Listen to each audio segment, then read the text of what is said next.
உள்ளவனுக்கு தரப்படும், இல்லாதவனிடமிருந்து இருப்பதும் எடுத்துக் கொள்ளப்படும் ஒரு ஸ்டேட்மெண்ட் படிக்கிறேன் பைபிள்ல. பதறுது எனக்கு. What is this? உள்ளவனுக்கு எப்படி கொடுப்ப நீ, இல்லாதவன் கிட்ட எப்படி எடுப்ப நீ?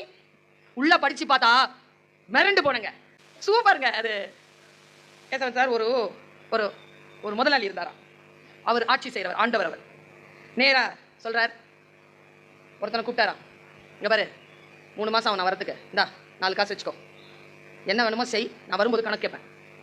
2வது ஆளுக்கு, இந்தா ஊருக்கு போறேன் 3 மாசம் ஆகிறேன், இந்த 2 ரூபா வச்சுக்கோ, 2 காசு. 3வது நம்மள மாதிரி வரேன், இங்க வா வா, ஏ ஆண்டவரே இந்தா 1 ரூபா வச்சுக்கோ, உருப்படியா ஏதாவது செய், வந்து கணக்கு கேட்பேன். போயிட்டாரா? 3 மாசம் கழிச்சு திரும்பி வராருங்க. இதாங்க உள்ளவனுக்கு தரப்படும், இல்லாதவனிடமிருந்து இருப்பதும் எடுத்துக்கொள்ளப்படும். வந்தார், இந்த 4 காசு கொடுத்தவனை கூப்பிட்டாரு. என்னப்பா என்ன செஞ்ச? சார் இந்த 4 காசை இந்த இடத்துல நான் இன்வெஸ்ட் பண்ணேன் சார், இது இப்படி ஆச்சு சார், இது இப்படி பண்ணிட்டேன், 8 காசு ஆச்சு சார், இந்தாங்க சார். அவர் அந்த 8 காசை பார்த்து, சிறியதாக கொடுத்தேன், இரட்டிப்பாக்கி கொடுத்திருக்கிறாய், சகல விஷயங்களுக்கும் உன்னை நான் அதிகாரியாக்குவேன் சொல்லிட்டாரா? 2வது ஆளை கூப்பிட்டாரு. என்னப்பா ஆச்சு? சார் இந்த 2 காசை ஒருத்தங்களுக்கு வியாபாரத்துக்கு கொடுத்தேன் சார், அவங்க வியாபாரம் செஞ்சுட்டு எனக்கு பலனா கொடுத்தாங்க சார், 3 காசு சார். நான் உனக்கு குறைவாக கொடுத்தேன், அதையும் நீ பெருக்கி தந்திருக்கிறாய், உன்னை சகல விஷயங்களுக்கும் உன்னை அதிகாரியாக்குவேன்.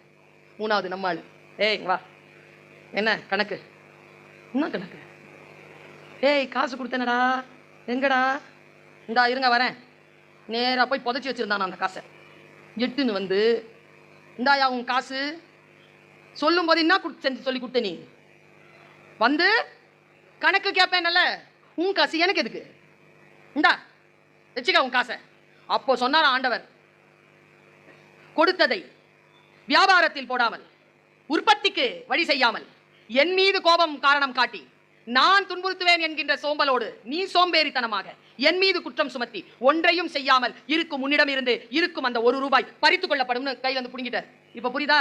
உழைப்பும் நேர்மையும் உயர்வும் கொண்டவர்களுக்கு தரப்படும், அது எல்லாம் இல்லாமல் வம்பு பேசிக் கொண்டிருக்கின்றவர்களிடம் இருப்பதும் எடுத்துக் கொள்ளப்படும் என்று சொல்லுகிறது பைபிள்.